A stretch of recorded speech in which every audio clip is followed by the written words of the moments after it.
to Dairyland Frights, the paranormal podcast that covers everything spooky, creepy, and mysterious in the Midwest and beyond.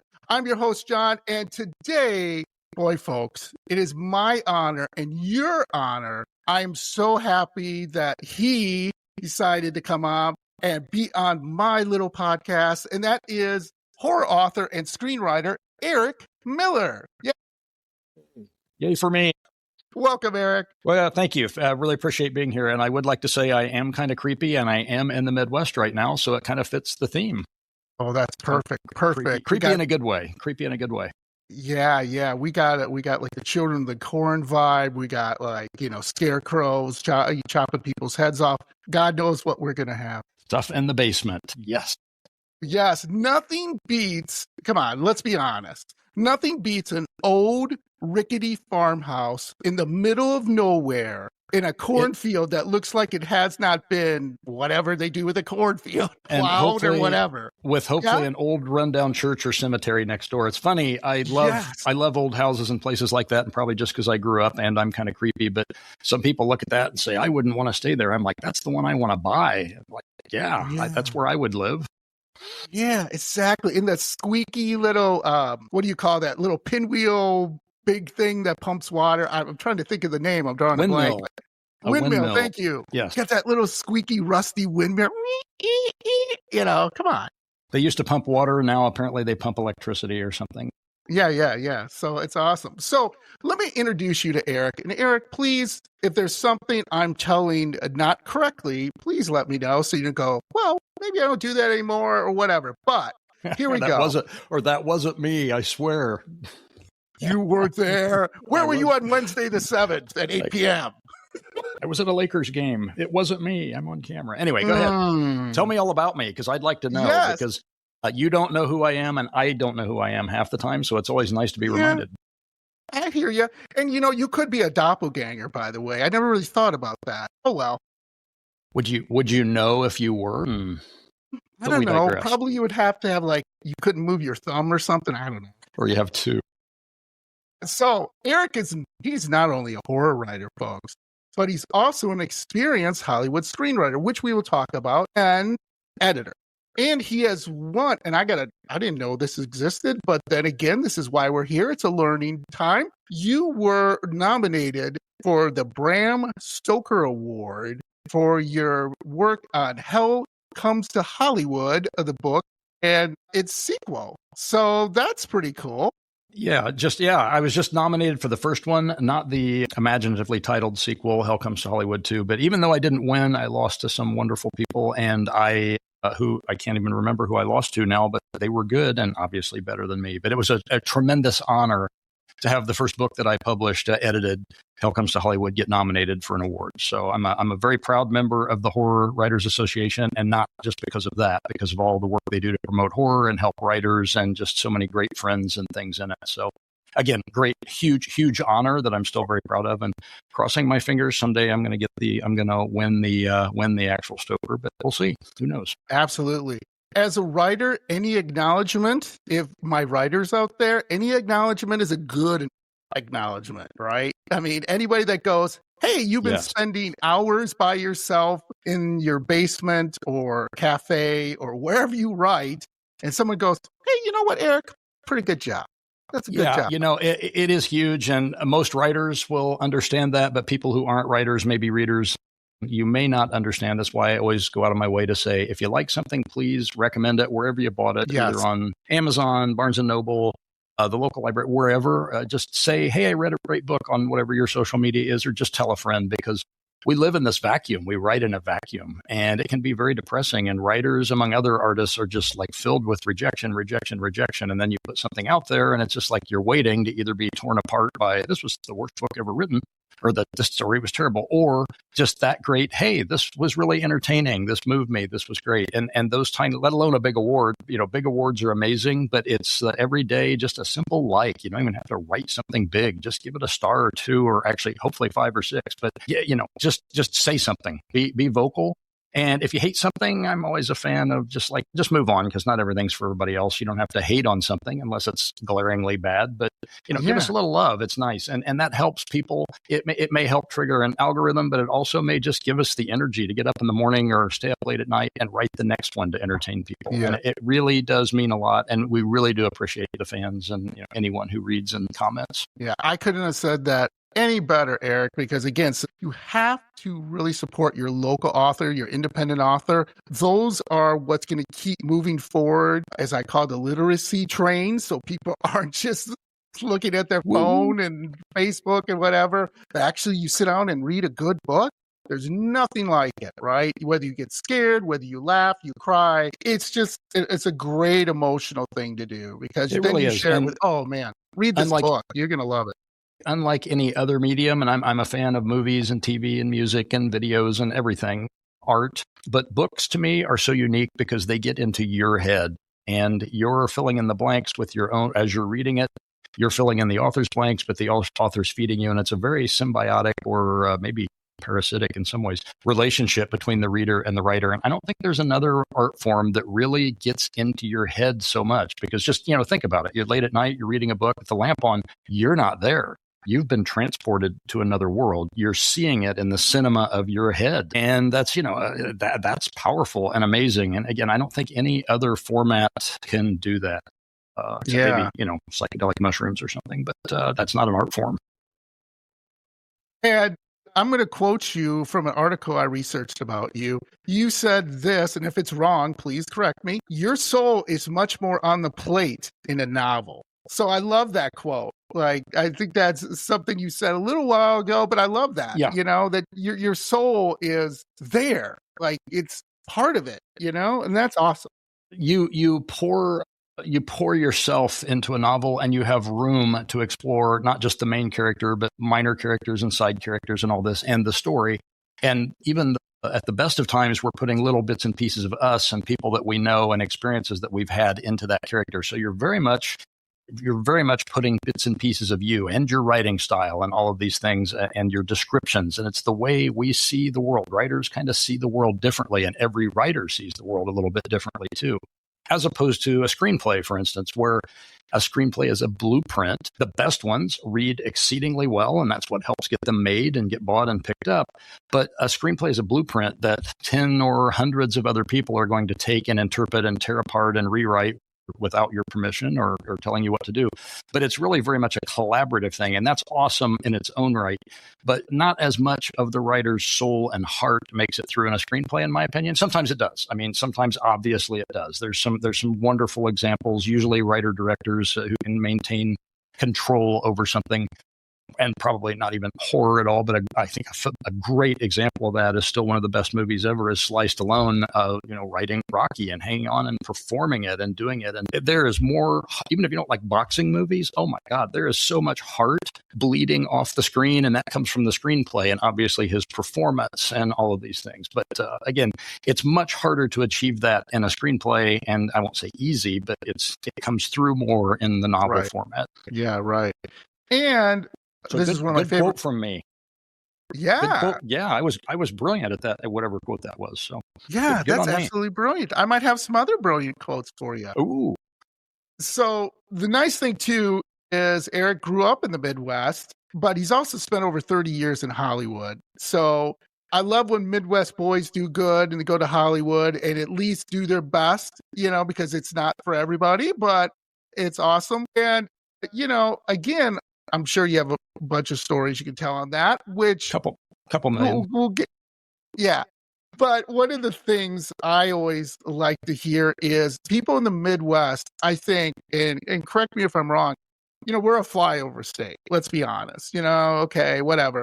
But people don't understand the Midwest is ripe with horror, spooky, scary stuff. I mean, let's use serial killers. Let's start there. We have two of the heaviest hitters in serial killer history, Ed Gein and Jeffrey Dahmer, who movies have been made about. People have been, I hope in a good way, have been, use their creative energies to bring them forward, which in a good way, yes, movies like Psycho, Silence of the Lambs, biographies, documentaries, books, and so on and so forth. But what makes the Midwest, you think, for you, Eric, that you think is a lot scarier than other people think? Like, my reasoning is there's just cryptids and there's haunted houses and there's on and on and on and on and on. What do you think makes it scary for you? Well, I mean, it's actually a Springsteen album or song or line. I'm forgetting now, but I still think of this: darkness at the edge of town. Like Los Angeles, for instance. I know a lot of people want to hate on California. And as I was just talking to a neighbor, it's like, you probably haven't been there. It's a lot different than you actually think it is when you get there. And pretty much everyone there is more or less from somewhere else. A lot of us from the Midwest. So it's a wonderful melting pot of those ideas and upbringings and things, excuse me, which is what makes it great.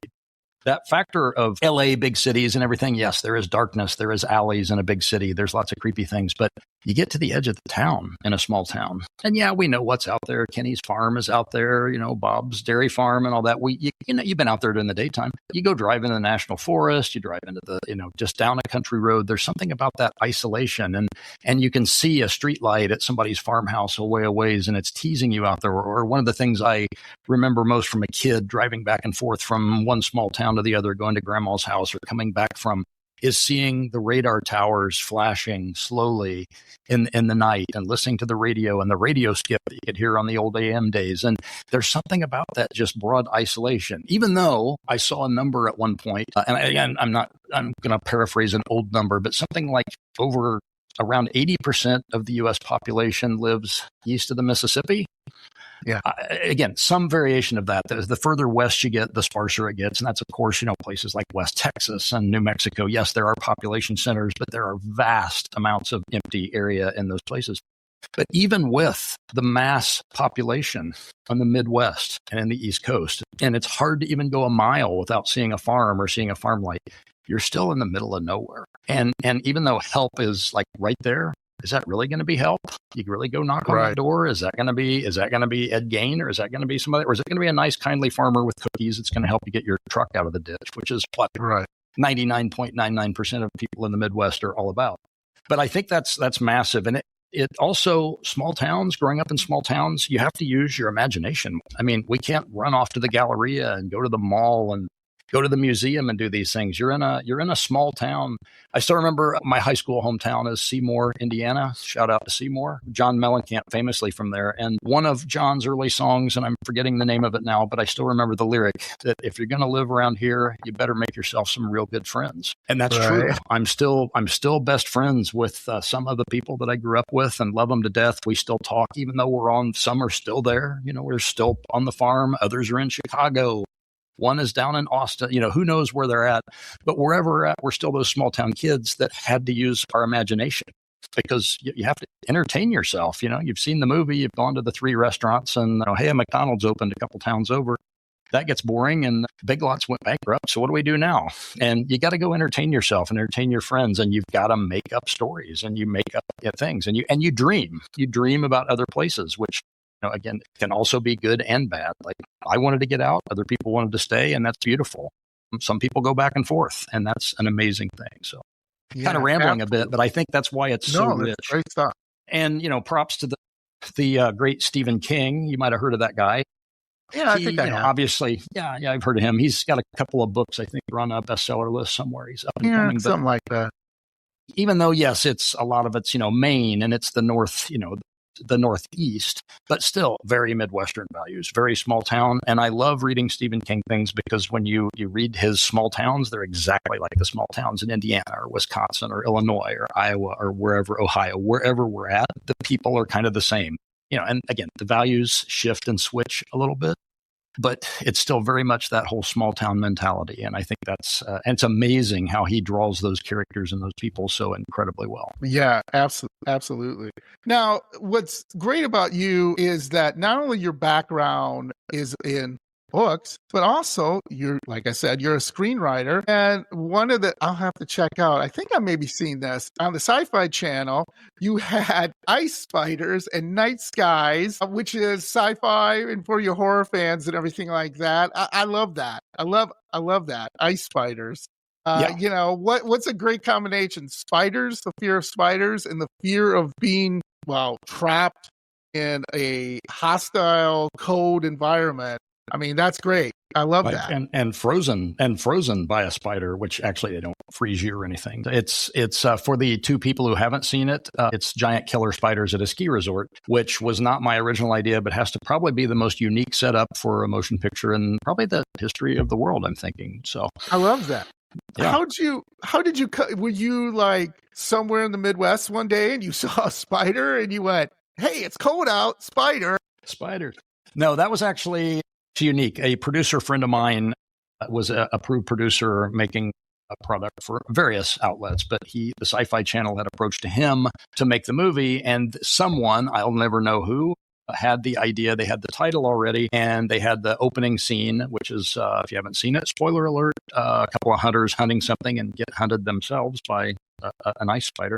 And then they wanted the image of a spider going down a ski line like it was a web. So somebody somewhere, I don't know if there was a previous writer on that didn't go anywhere. And for a while, I think the way I understood it, you would do log lines and ideas and titles and things with them, and you'd go forward with various steps. So I don't know where it originated. If the original person came up with it was an executive, might have been my friend Jeff. I don't know any of that. But they came on, gave me those elements and said, "Here, run away and write this." So I went away and wrote way too big of an expensive story, which always happens. You kind of, I've done film production for decades, and so I kind of know in the back of my head how much something is going to cost. But at the same time, when you're writing, you're like, don't limit yourself. Don't limit yourself now. Let somebody else do that. And then, of course, in the subsequent drafts, we had to bring it back to reality, which happens quite a bit. Luckily, it didn't wind up with, it was lower budget, but we actually went to a real ski resort and had real actors and real snow and real skiing. And yes, there's some stock footage in there. And we had real giant spiders. They come from a animal farm up north. We can't disclose the location. So we had those are actually real giant spiders up there. They don't like the cold. Kidding, of course, but yeah. So it was actually a wonderful experience to do that. So and I got to give credit to whoever came up with the idea and the title. I just took what they had and made it something. Apparently, it's pretty enjoyable. People still like it and have fun with it, and it's bad in a good way. It's like a lot of the great monster movies I grew up watching and loving. Yeah, and you know what I love was when they take two things that shouldn't make sense and put them together, like swamp shark, and they still don't make sense. Or like Frankenshark or Sharktopus, or, you get it, right? I love that. Exactly. Yeah.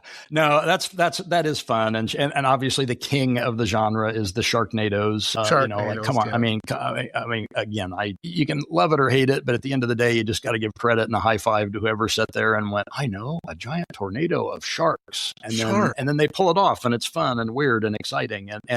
And again, credit to the actors and everyone involved that just made it, just owned it. You don't play it stupid. They owned it. Like one of my favorite movies of all time is Night of the Lepus, which I don't know if a lot of people have seen or if you've seen. No, but it is giant killer rabbits. You should put this on your list to watch. And the beauty of Night of the Lepus, I've never met anyone involved with it, everything, but they, with such amazing care, crafted the miniatures, the filming. They made it look like a beautiful, amazing film. And it's giant killer rabbits. It just begs to be stupid, but they did not let up and act stupid for 1 second. They pushed through and made it the most realistic giant killer, maybe the only giant killer rabbit movie ever. And again, it's just begging to be funny or be stupid. And it is on its own level, but they play it deadly serious. And that's awesome that they committed to that. So same. Yeah, obviously the Sharknadoes and ice spiders and all these were a little bit more campy than that, whereas the Night of the Lepus takes it much more seriously. But again, love it. Everyone involved, you can kind of snicker and laugh, and you're laughing along with the audience when you're doing it, but you're still, everyone involved is a professional and you just go for it.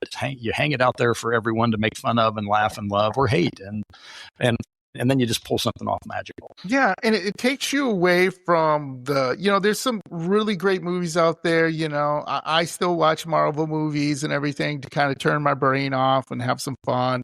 But there's movies like Attack of the Killer Tomatoes back in the 70s. Gentlemen, this is a cherry tomato. And they're just so, like, I would be laughing. They would have to kick me off set because I would just be laughing, seeing a giant tomato roll down a sidewalk. And then I think there was a movie, and I always get the title wrong, about a possessed tire. I'm not sure if it was called Tire. One of my favorite films, and it's called Rubber. And Rubber. I keep saying I want to start my own podcast, which is How the F Did That Get Made? And that would be the pilot episode of that. Because so not only is Rubber a killer tire in the middle of the desert, which is just, it's good, it's well done. And for those of you that are, very well read, some of the townspeople that escape and wind up on some rocks and are kind of safe from it become the Greek chorus observing what the tire is doing. So you have this telekinetic killer tire with a Greek chorus watching. And I'm just like, this is on the next level. Like, yeah, is it stupid? Of course it's stupid. But again, they went for it. I mean, you're lucky to get a Greek chorus, or most people don't even know what that is. But it's like, holy crap, you guys just went for it and did it. And hats off to them. Someday, hopefully I get to meet them. Absolutely. Yeah, that's one of those where if I had that on my resume, as much as I love ice spiders and swamp shark and all the other fun things that I've worked on, fun-filled, low-stress things that I've worked on, if I had something like Rubber on my resume, I would just hang up my hat and say, I can just go home. Like, I'm done. Just like, that's I did it. Yeah, I've been there. You did it. You had a tire that was rolling down the road, killing people. Killing people, especially since the likelihood of making Rubber 2 is probably not very high. So that's why I'd have probably to. Not too high. But yeah, you know what I mean. What are you going to go? Truck tire? Maybe. Yeah, where are you going to go from there? Like, it's done. Well, I'm sure they'll figure it out. One of my favorite actors, and I'll be honest with you, I watch horror movies that not only scare me, but thrill me. I am not a big horror guy, but I love all movies. But one of my favorite actors is a gentleman named Bruce Campbell. He is, to me, I've met him 3 times, and every time I've met him, he is not Hollywood. He is from Michigan, so from the Midwest again. And he, the Evil Dead, if you want to see, because if you don't know how the Evil Dead was made, the first one, and have not watched it, first of all, come on. After this podcast, go do it along with Killer Rabbits. I mean, come on. What are you doing? Yeah. Grab some popcorn. Well, and I'm also, I've only briefly, tangentially met him a few times, and a lot of my close friends are very close friends with him. So he's an icon. He's a legend. I understand there's some health issues or something going on right now. Yes, I've heard about. Unfortunately, But it's one of those, I will watch him in anything. And he gives everything to the part. And Army of Darkness is one of my favorite films. I'm not at home now, but I have the poster up somewhere, trapped in time, surrounded by evil, low on gas, of all the Evil Dead. But I like to tell people who are into horror and haven't seen it, but people who aren't, is watch Evil Dead 1 and 2 back to back, because they're essentially, in many ways, the same movie. But one was made, obviously, very low budget and very straight horror. And then Evil Dead 2 introduces the slapstick fun element, thanks to Scott Spiegel, and who's passed on now, and put all these other elements in there to make it kind of funny, but it's still scary in its own right. So it's rare that you get to see the same bunch of people making, again, not identical in any way, but essentially remaking the same movie in a slightly different way. And I think they're just twin pillars. They just show the genius of everyone involved. And Sam Raimi, of course, speaks for itself and all the things he's brought to cinema. But Bruce Campbell, at that early age, just, is he chewing the scenery a bit? Yeah, but you know what? That's what scenery is there for. It's a buffet. Exactly. Chew it, eat it. And he brings so much to the part and to the screen. And to me, it's an icon. And like you said, even if you're not into horror, he's one of those guys. I loved watching Burn Notice just because of him. I love The Adventures of Briscoe County Jr. A lot of people haven't seen that. A great Western TV show. He's just good in everything. And he's like one of those, you'd have to invent him if he didn't exist. And like you said, one of the rare biographies that I've read too, the If Chins Could Kill, the first biography about the growing up. And because I've got so many friends close to them, I know some of the stories from the actual people that lived through it, but also just that Midwestern upbringing, a lot like us. Like, what are you going to do? In his case, him and his friends went out and they made films and became famous and fabulously rich. Well, hopefully fabulously rich. But at the same time, very blue collar guy, working as a security guard still, even when he's getting acting parts, he's just that, he's salt of the earth. And So I'm so glad when people like that exist and share whatever gift they have with the rest of us. Yes, absolutely. And there's one other thing we have in common. We're both Poe guys. I love Lovecraft and I like Poe, but I love Poe, I should say. I prefer Poe over Lovecraft just because Poe had a way of immersing you into the story.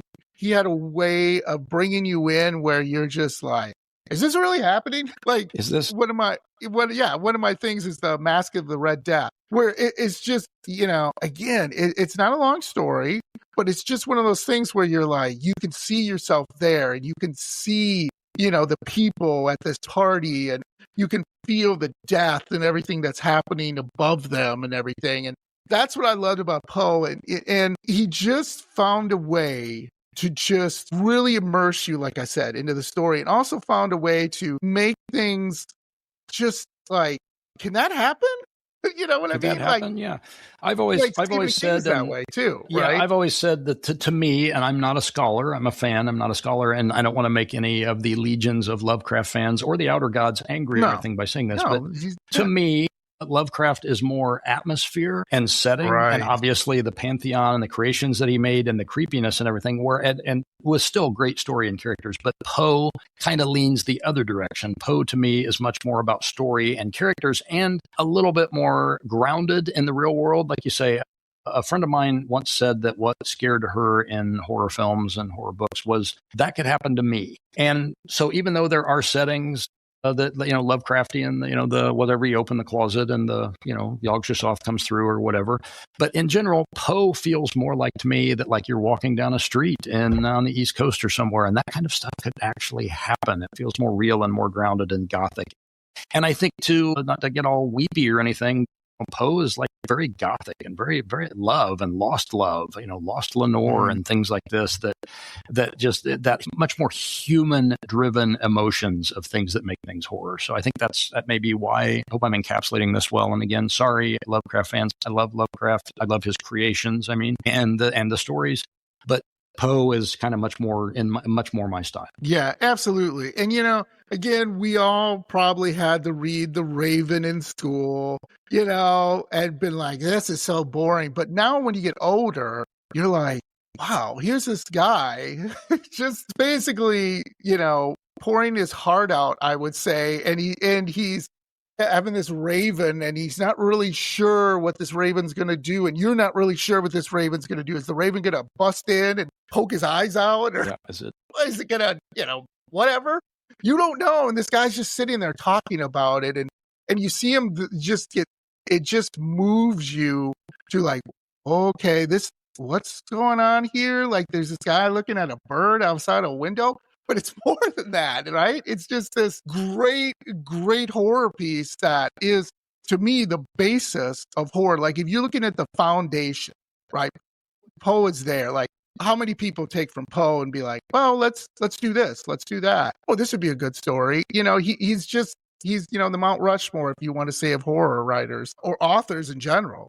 That's why I love about it. Yeah, definitely up there on the Mount Rushmore of horror. So yeah, very much so. And he bleeds into, I probably talk too much about Shirley Jackson and The Haunting of Hill House and We've Always Lived in the Castle, etc. But very much I think a successor to that in that vein, that about the character and everything. And she's definitely, her face is on my Mount Rushmore for sure. Because the original film, which I believe I saw first, the Robert Wise 1963 black and white version. But then that led me to the book, which I've just reread again for the ultimate time, and it's very much the psychological horror, and again into the people and things. And yes, are there ghosts? Are there mysteries? Are there weird things happening around the edges? Yes, but it's not like there's a multi-tentacled mass of globes and demonic voices from the outer depths coming in to pollute things and drive everyone mad. No, it could be me driving myself crazy in this haunted house or not, just like Poe.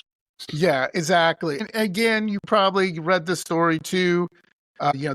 The Pit and the Pendulum, The Telltale Heart, where it's more messes with your mind. Yeah. Pit and the Pendulum is just this pendulum with this big, sigh.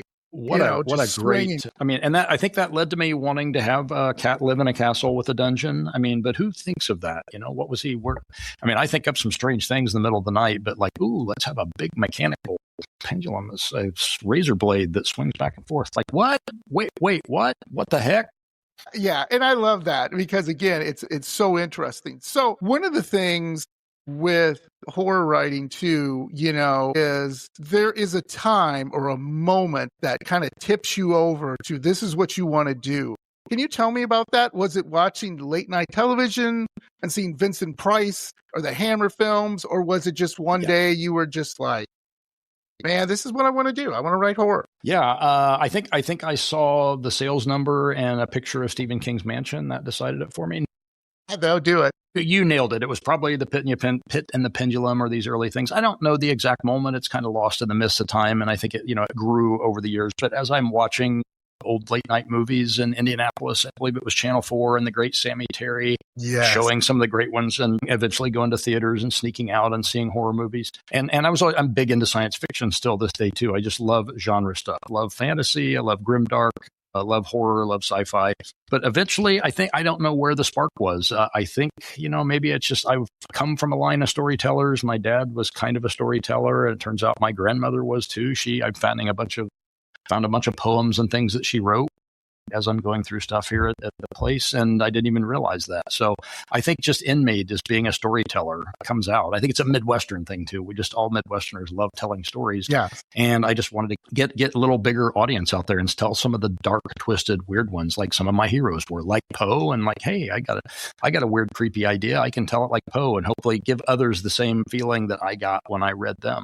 So yeah, again, probably Pit and the Pendulum, big Vincent Price fan, Shirley Jackson, and again, so many early influences. Robert E. Howard, who wrote not just Conan stories, so many different characters, but Robert E. Howard actually wrote horror and was pen pals with H.P. Lovecraft, one of his few writing inspirations and mentors in a way.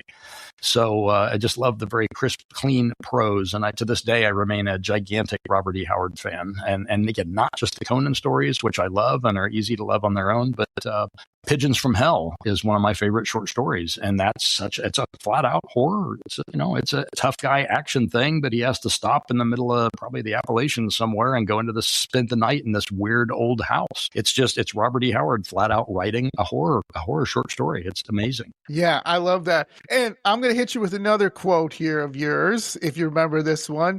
You said, and this is a really good quote. You said, "I forbid my mind nothing." So no, that's not my quote. Oh, okay. That was me. Credit where credit is due. That was me paraphrasing the great Clive Barker. Yes, and that stuck with me. I read that. I think that was either in an interview or it was on the cover of the original Books of Blood, which I have my paperback somewhere that I bought back then. Another hugely influential and imaginative person that I myself forget sometimes just how influential that he was to me. And that was a Clive Barker quote. Absolutely, I forbid my mind nothing. And hey, Barker goes to places that I won't even go. Like, wow.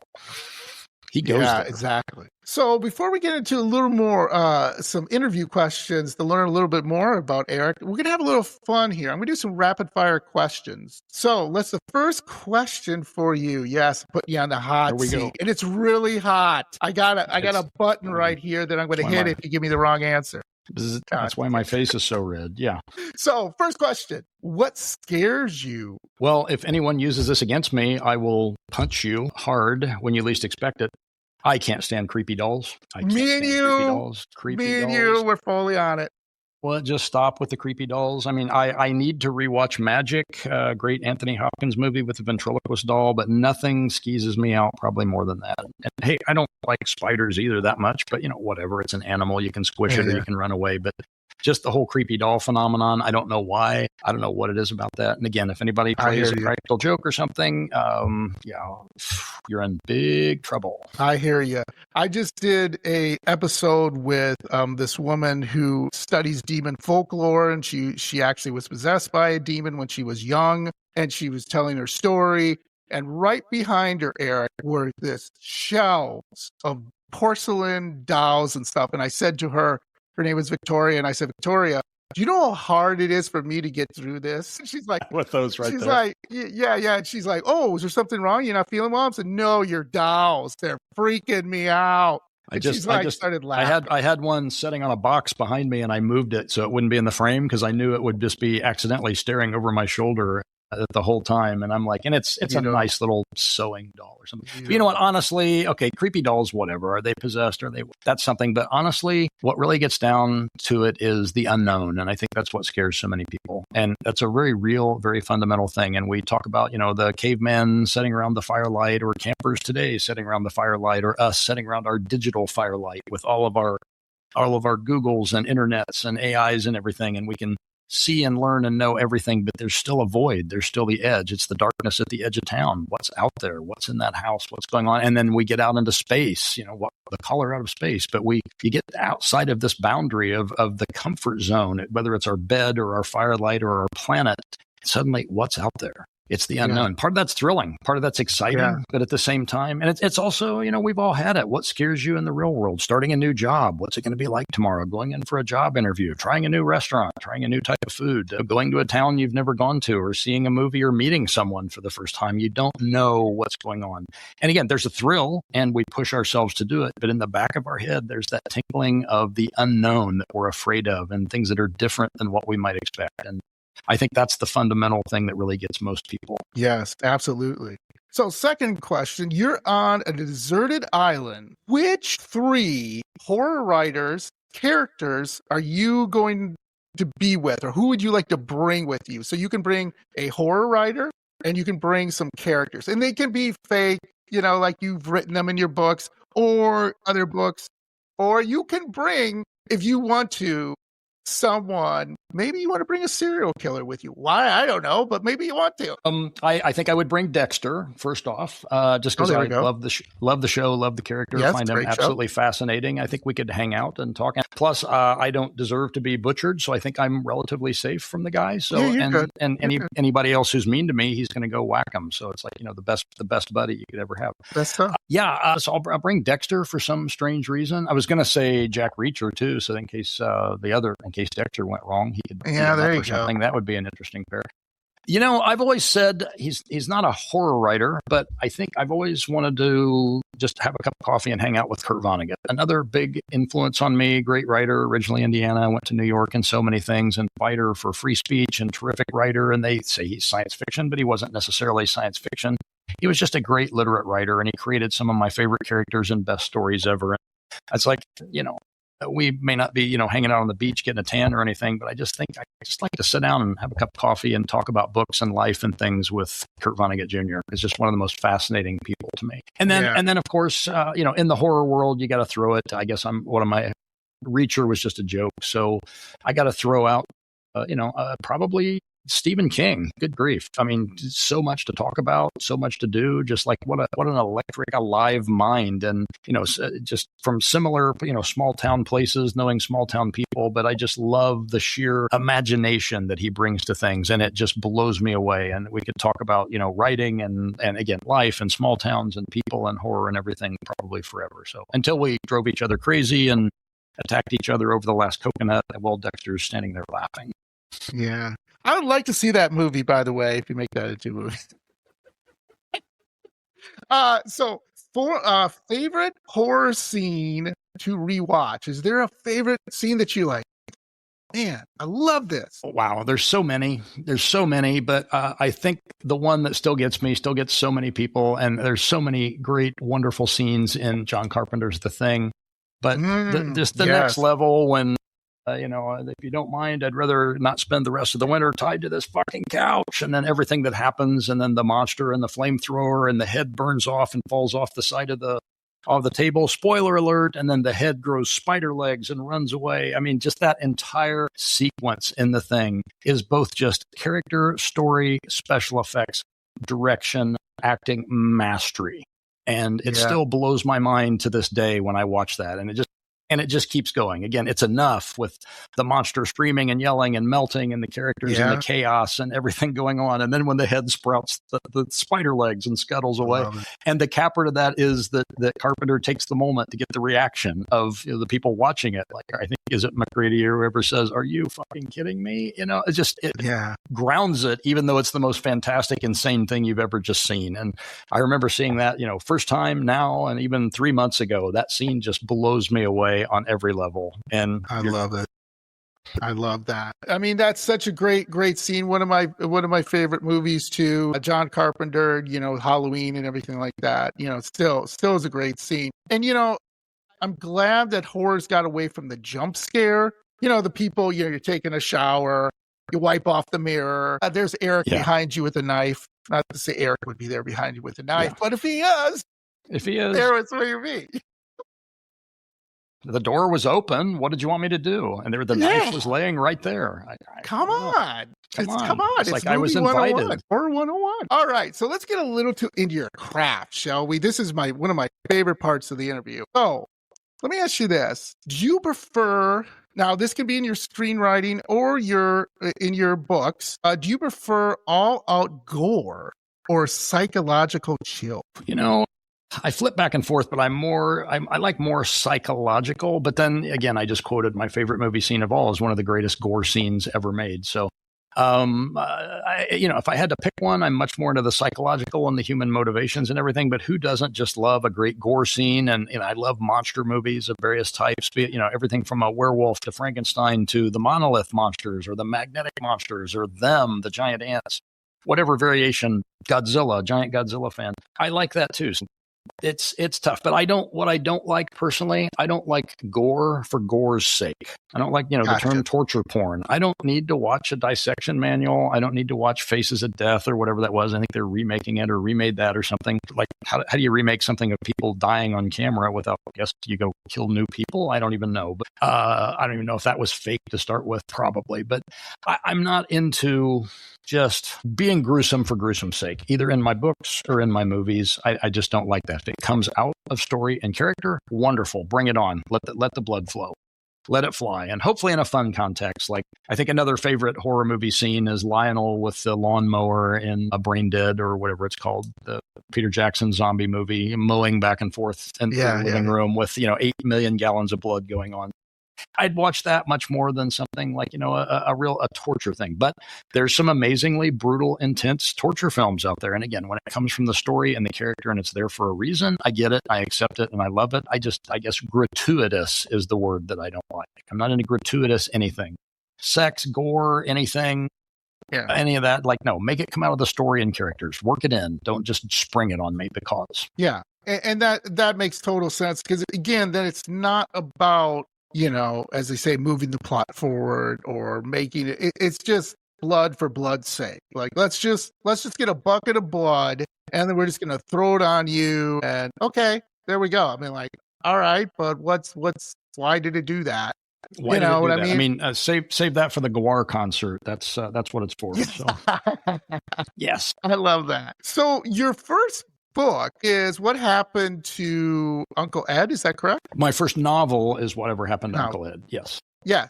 So obviously all authors say, well, my writing got better. I did this, I did that. But what made you, like, when you were writing that book, what inspired you to write that book? Because we all got to start somewhere. So horror is one thing, but to write a horror novel, now that's a whole different thing because you got to do it for, I don't know, 100 pages, 200 pages, 300 pages, maybe a little bit less or a little bit more. Like, why did you decide to do that? Why did you, decide to write that novel? Mansions, groupies, millions of dollars, bestseller list, all those things. I wanted to be Rick Castle, driving a Ferrari and living in a penthouse. That's exactly. I love that. So no, I wanted to. It started off as a middle line, which is still in the book from years ago, and it was a short story, then a novella, and I toyed with it as a screenplay, but eventually went back to the novel format, and I expanded it much more.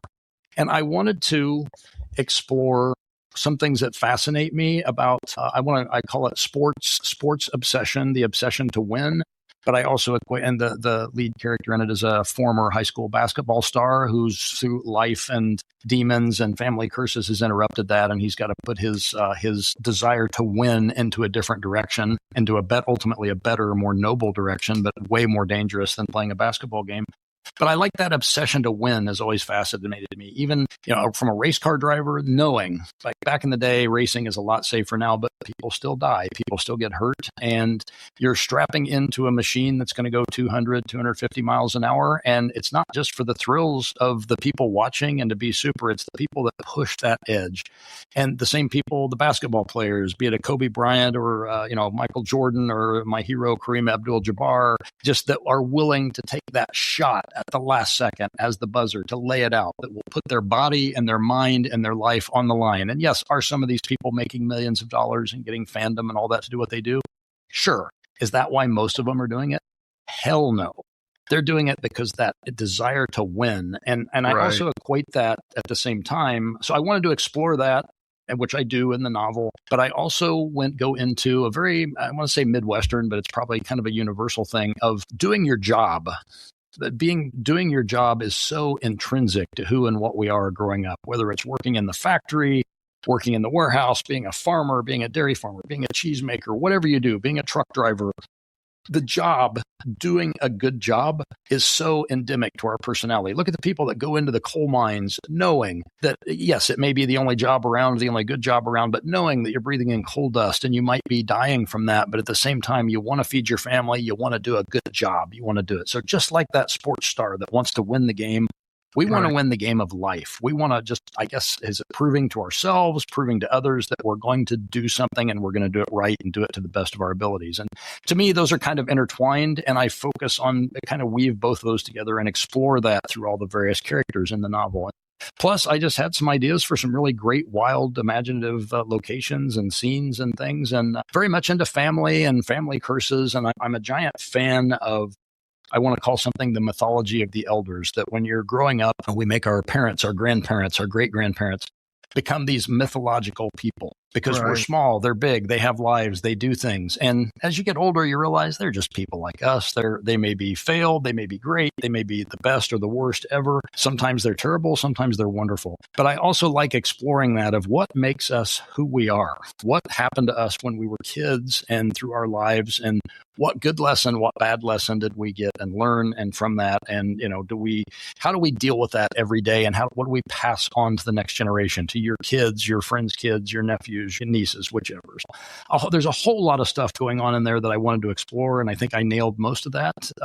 And also just dealing with bullying. There's so many themes going on. In some ways, I kind of bit off a little bit more than I could chew, but I think I brought it all home by all accounts, and make it all fit and make it all work and give this really layered portrayal of the main character, the side characters, and the story that, even though it is supernatural, it shows that people can stick together, that life is a team sport, and if we play together, we can win the game, or at least not lose terribly and go home with our tail between our legs. At least we can be proud of the job that we did, whether we win or lose. Yeah, exactly. So one of the things, again, with horror authors, or just authors in general, one of the things they'll tell you is write what you know. And that can be, kind of not meaning like if you grew up in a small town, just write about small town, maybe write something, but that you're more familiar with. Like if you're a truck driver, maybe you want to start with writing that because you're familiar with it and stuff like that. But what I always ask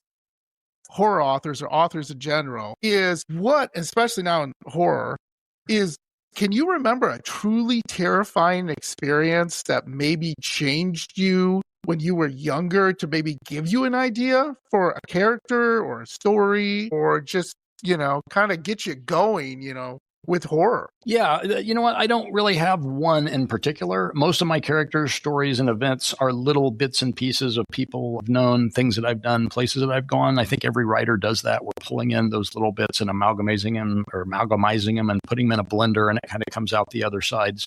But you know what? I do put little moments in this novel and in some of my other stories. There's direct moments from my life in these. And I think I may be the only person, or maybe my brother or somebody was there to witness a few. No one will really know that actually happened. But again, they're tiny things. They're not terrifying things or anything like that. So again, any one particular precipitating event, other than, I was going to say something that was scary, and I laugh about this, and it's actually I have the scene in my second novel that I'm putting this little bit in. But you know what? Getting on the bus, going to school for the first time. I'm a little kid there. I'm crying. I didn't want to leave until my mom hugged me and kissed me. And you get on a bus. There's this big yellow, you've spent your entire life with your brother, your sister, your mom, your dad, and maybe kids these days go to daycare, but I'm out on a farm and this is your entire world. And suddenly you're going to school. Here a big bus pulls up and some, probably the most kindly bus driver in the world, and the door opens up and you're like, suddenly you're going in and there's, kids are like hyenas. They're judgmental. You're getting on that school bus and like, that's traumatic. It's also formative though, that we all have I don't know how many people still jump and ride on a bus or something. I'm sure it's still a very Midwestern thing and city kids may not like it, but something that happens to all of us, whether it's your mom dropping you off, your dad or the nanny, whatever, the bus, the Uber driver these days, who knows, or you're walking to school that first day, you're a kid and suddenly you're in this whole different world. And that's scary. I remember and of course, most of us take to it like a duck to water and you make new friends and that starts this whole journey of life and dealing with people. And I've always said that, far not a teacher, not an educator by any stretch, but I think the socialization of schools is what teaches us as much or more than the reading, writing, and arithmetic, because you can learn all that stuff. You can go back and take those classes, but nothing is like getting on that bus the first day and, where do I sit? Where do I do? And still do it today. I mean, you go, you get on whether you take public transportation, you go to an airport, you look around and you kind of like, where do I sit? Who do I know? Is this person? Where am I? You go to a new place. It's still intimidating to do that. I get it. So I get it. And it goes back to that first day. So. Yeah. And to make it scarier, folks, is they did a study a few years ago, I should say, about serial killers. I'm into serial killers. I think it's fascinating. Like how does someone just wake up one morning and go, I'm going to cut somebody's head off and use it as a hat? You know what I mean? Like what's going on with that?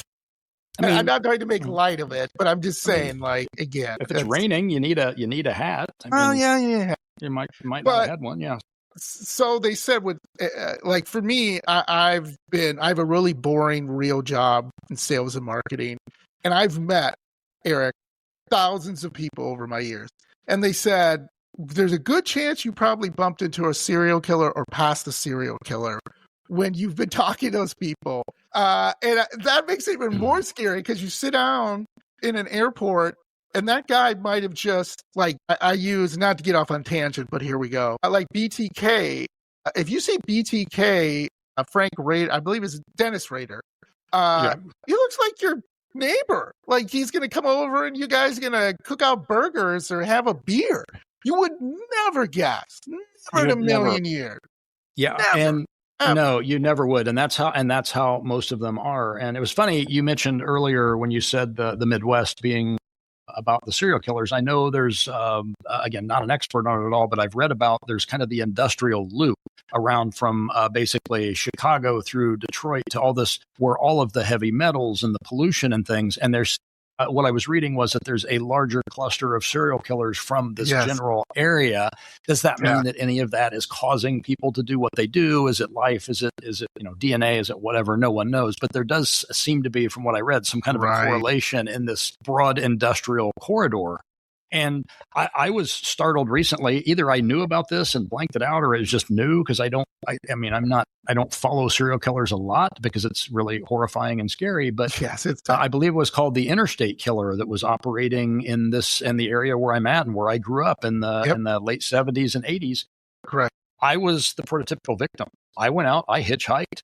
I drove on country roads. I went nowhere. I hung out at truck stops. And I was reading this recently, literally on 65, all the places that I was growing up and I was going places. I'd jump on my motorcycle and just go, what's out there? And I'd ride out and see. Oof. I went, again, the chances of me actually having met him or been a victim or whatever, but I'm like in that world where I was of the same age of his victims and all that. And that kind of gave me a little bit of a chill. And somehow I didn't even know anything about it. Like, holy mackerel. So, crazy. It is crazy, but again, they're not all like Dexter, who's obviously fictional and by all stretch of the imagination, unless you're an evil villain, a bad person. Dexter's a pretty nice guy, so I think that's kind of why I like it. But like the character, it's as much of him getting into the mind of a serial killer, and like you say, the precipitating event, the why he does what he does, is all part of the mythos in that. More in the TV show than in the books. In the books, it's more of the Dark Passenger is kind of an alien thing, if you're familiar with that, but it's much more of a formative childhood thing in the TV show. but him trying to fit in as a person. And how many of us have problems fitting in? Like I said, that first day on the bus, or even now as adults, like we all have some social anxiety to varying degrees. And how do we fit in? How do we fit in at school? How do we fit in at work? And we all feel that. And that's why, again, I love getting into that mind of Dexter, who's a very vicious professional killer in the way he does it. But at the same time, he's a guy just like us trying to fit in. And I always wonder about that. Like, is that are real serial killers like that? It's, it's scary and horrifying. Yeah, absolutely. So in your books and your screenwriting, what trope or cliche do you absolutely refuse to use? So like I brought up the jump scare, close the mirror, wipe off the mirror, and then the killer's behind you with a knife. You know what? I've never even thought about that. I don't know. And I will say the reason why those exist is that it's hard to scare people. It's really hard to scare people on the page. It's much easier in a film. And some films, films and books do it tremendously well that set that atmosphere and have you being creepy, put you in a creepy mode. And you're going to go check the door to make sure it's locked in, in the middle of the night when you're trying to read. But that's hard to do. And hats off to the people that can pull that off. So that's why jump scares exist. And I love when jump scares are done the best way possible. In, I believe it's Absentia, Mike Flanagan's either first or second film. There is a broad daylight jump scare in that I almost jumped off the couch. He suckered me in with basic filmmaking and various technique. And I don't want to give away, spoiler alert, but it's broad daylight and it's not where you're expecting it to be whatsoever. And I think there's a wonderful one in House also, which is literally the original House with William Catt. There's the mirror gag where you're expecting it to happen and it doesn't, and they get you in the other direction. And that's just fun, where you're trying to outthink the audience and all that and make it happen. So well done jump scares are there. They're there for a reason, but it's also, it's cheap calories. It's candy bar, and we're wanting fine dining here sometimes. And that's why things like, The Sixth Sense into that, one of my favorite films, Session 9, when the reveals happen and you flash back and you realize Triangle does it really well, that everything you've been seeing, everything's been right in front of you the whole time. You just you and the character didn't know what it was. And then it's more of a creeping horror in front of you. And it, it seeps in that you realize, the monster's been standing behind you the whole time. That's the best jump scare of all. It's not even a jump or a trick. It's like, wow, that's masterful. So yeah, the ones that I honestly, I don't know what I avoid. I'm rambling because I can't really answer that question. I'll probably say that I would just avoid gratuitous torture scenes, even though I'm very proud of having written one of the most over-the-top, if not the most gruesome torture scene ever in my first novel that's gruesomely hilarious at the same time. But it completely comes out of story and character. And that's one of the rare times where I just let my imagination go and go even further than I would ever go and say, how can I make this even grosser and weirder and stronger? And by all accounts, people are laughing and cringing while they're reading it. But it definitely comes out of the story and character. Yeah, absolutely. Speaking of characters, how do you balance the horror elements with the human drama of your characters? Because that's really hard, right? Because there are slasher flicks out there like Sleepaway Camp or whatever, Summer Camp Kill or whatever you want to call it. The summer camp My bloody summer camp kill. Chud goes to camp. Where it's just like we just talked about it. It's killing for killing's sake. And are you really getting behind the characters? Yeah, in a sense you are. Like the first Friday the 13th kind of did that to a certain point. Where that's masterful because the killer isn't who became the killer. That's a real story and a character thing. That's like wow, that's smart filmmaking and writing. Yeah. So how do you do that? How do you get, because as we know, as writers, you got to like the characters, right? You can't just be like, oh, they're just stupid teenagers doing stupid stuff. Glad they're dead. Yeah, no, that's the thing. There's been a couple of movies where everything is so nihilistic and all the characters are so terrible you want them to die. Well, the trick is that you want to have characters that people can relate to, because when we read it, when we write it, you become the main character, not as much as in a video game where, you're a first person shooter or a third person Silent Hill or whatever. But in a book, you're becoming the hero. In a movie, you're putting yourself in their place. And that's why you've got to be so much more relatable. And creating those characters are hard. That's why I base them on little bits of me, people that I know and everything. And it's a real trip to make people come off as realistic. And and someone that you know. And from that, you go through the motions. Yes, the kills, the cool kills. And then you finally get to either the final girl, the final guy, the final dog, whatever the final is.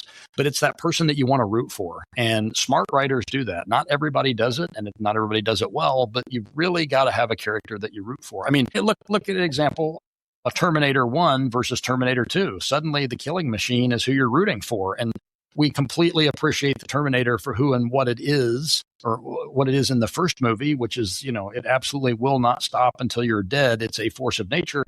And then suddenly it's brilliant. It becomes a character, someone you're rooting for, someone that's protecting. And you're like, wow, that's actually super smart to flip that upside down. Same machine, same monster. That goes back to, the great story. Let's go back to Frankenstein. People think, that Frankenstein is not the monster. That's Dr. Frankenstein. The monster he's a person. It's not his fault. He's just trying to fit in. He was created and made. And it's the humanity around him that are treating him like terrible and judgmental and all those terrible things. So that kind of goes back to one of the foundations of great horror is what makes a great character. And I don't know. I mean, I don't relate to Frankenstein the monster so much, but it's still, I think that's part of it is that you're seeing through the eyes and somebody created an iconic character. And that's tough to do. Yeah. I don't know if I answered your question or not. Yeah, no, you did, because it's not easy. So we're going to stick with this. Now, in movies, there's always the villain or the antagonist, if you want to use the fun term. How do you get in touch with your inner villain, Eric, when you're writing that bad guy, the guy's the guy to do the bad stuff? Where do you get that from? That goes back to the Clive Barker quote. You got to forbid your mind nothing. You've got to go, by all accounts, I'm a genuinely nice guy. I don't do terrible things. But the thing that writers have, filmmakers have, is we have that ability to not necessarily be empathetic, but imagine ourselves being other characters. You're creating that character, and you've got to go in that place and create that monster and be that monster for a little bit. And it's it sounds like a what do you call it, an existential crisis, when Nietzsche or whoever said, when you stare in the abyss and the abyss looks back or whatever. And there's times when you go a little bit further, and even I find myself recoiling, like, I wouldn't do that. Yeah, but this isn't you. So hopefully when people hear me talking to myself and running dialogue and muttering to myself about terrible, vicious things, it's really not me. It's kind of what actors do in a very real sense. That, come on, is Anthony Hopkins really Hannibal Lecter? No. Did he inhabit and make that role living and breathing as much as Thomas Harris did? Holy shit, yes, he did. I mean, I don't know if I could ever shake the guy's hand without being a little intimidated, but that's not him. And that's also something I think people, especially with actors, do, is you fall in love with the character, or you think the character is the person, and it's not. It's a part that they're playing.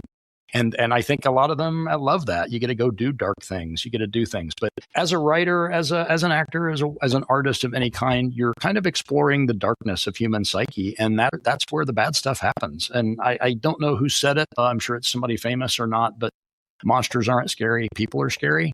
And like you said, when you know that you've probably just tangentially met a serial killer and didn't realize it, or you've just met somebody who just hit their partner of some sort, somebody who did something bad, those are vanishingly small in the number of people that you've met every day, but you've tangentially met those people and you know them. They're out there. And that's the dark side of humanity that makes very dark, very bad things happen. And we've just got to open the door a little bit, step through, but leave the door open a crack so that we can go and explore that dark psychology and present it in a way that's hopefully entertaining and understandable and relatable to people, and then come back and shut that door and bolt it at the end of the night.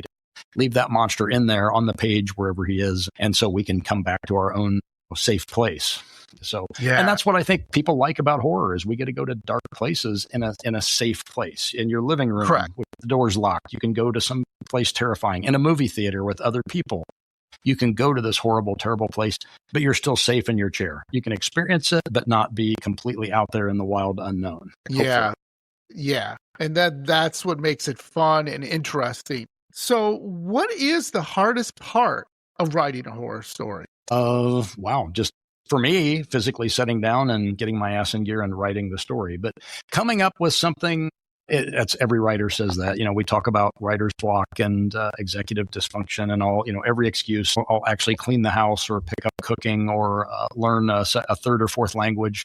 or a first language, and to do anything to avoid writing, because sometimes just setting down that physical process of doing it can sometimes be very, very hard and very intimidating. But the hardest part is being in your own head, that you want to create something that's good. You want to great stories, and you want to believe that your story and that your writing and your style is really, really good. And you have those lingering doubts. We all have it. Every artist does, but especially writers, that fear of success, fear of failure, the imposter syndrome, all of those things in this big ball of wax is this any good? I mean, I don't think Stephen King probably cracks out the 962nd book this week. And I think at this point, he's pretty confident that it's okay at the very least. I don't think he has any worry about that.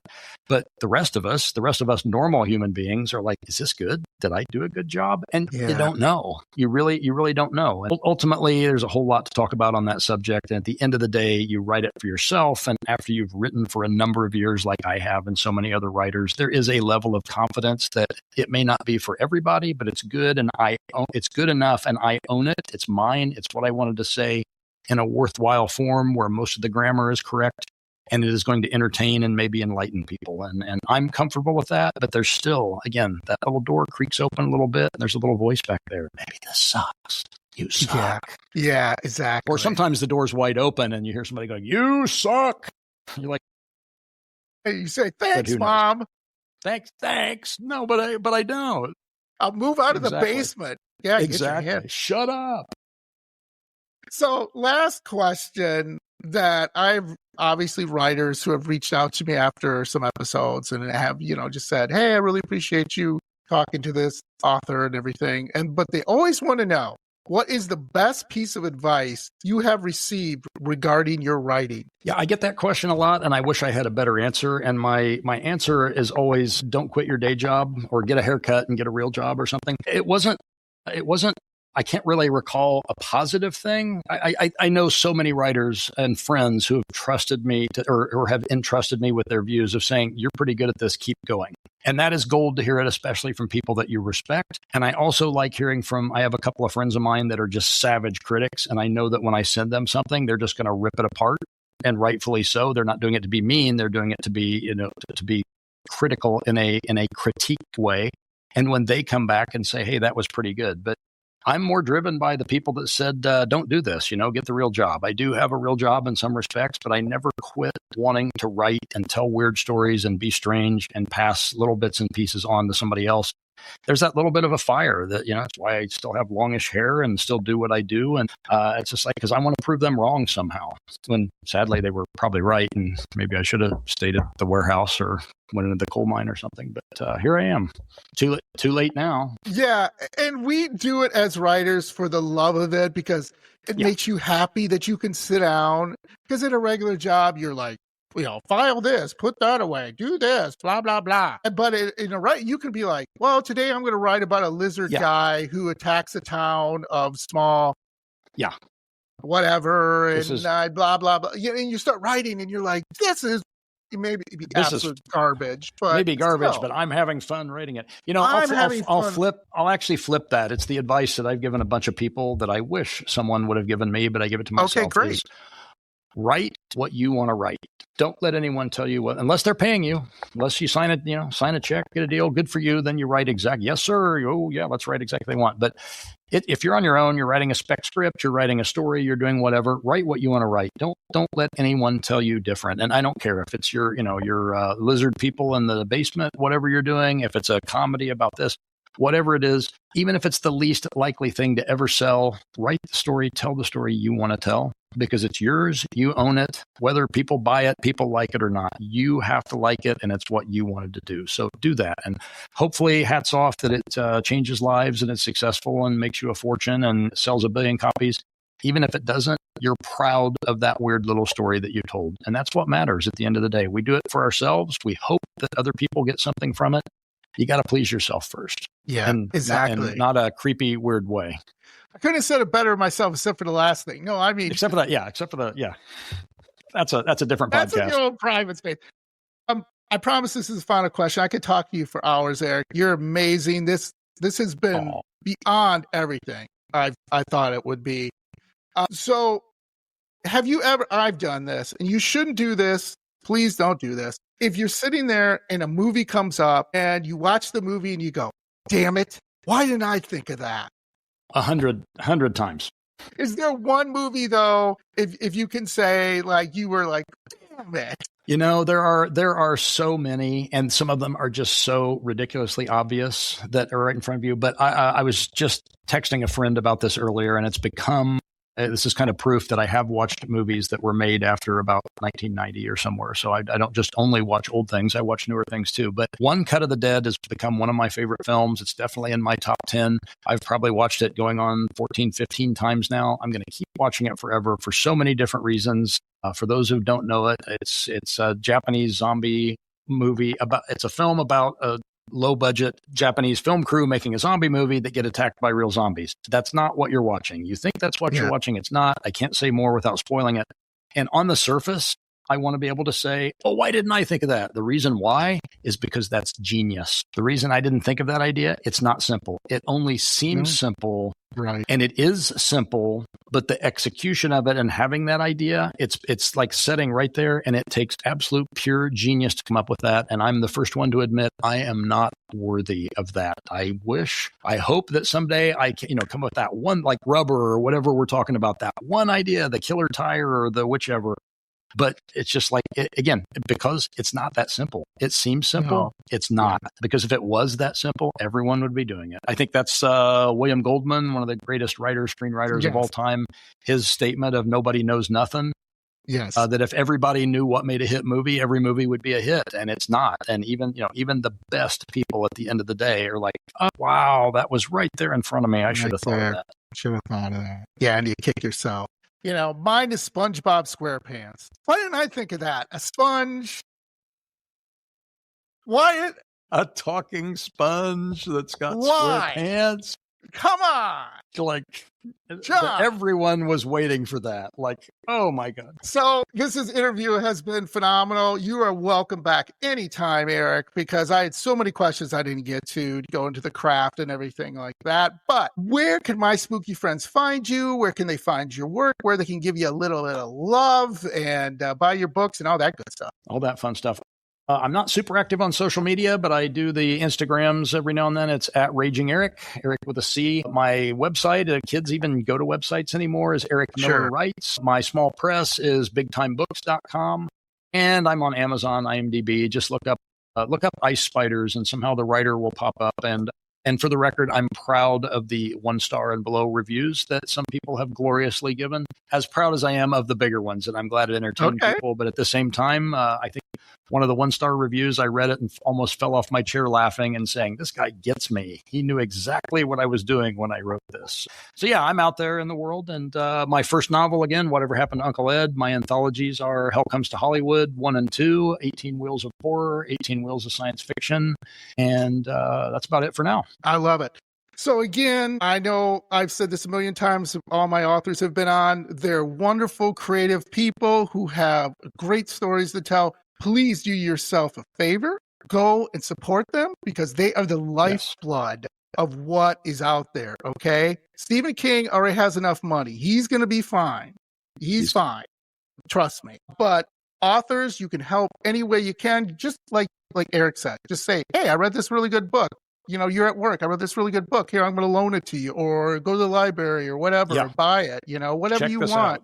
Check this out. Do that with artists who are getting assaulted by the AI menace as we go forward. Artists, if you like a piece of art, follow them, like them, love them on DeviantArt or wherever the kids do. But musicians, indie bands, all those things. And you know what? Stephen King could use a few more bucks. It doesn't matter if you're big or small. Just, even the Rolling Stones probably need somebody to buy another ticket. There might be one seat out there, but really the indies really need it, love it, so support that art because you know what? It might be you. You're the next one. It might be you. It might be your kid. You might be the one that somebody says, hey, I like that. This was good. And that gives you the inspiration to create whatever the next great masterpiece might be. And the world needs that. We need more originality and more humanity and originality and less robots and AI type stuff. So you can be part of that just by helping, liking, and don't be afraid to talk to a writer or an artist or musician. Just walk up and say hi.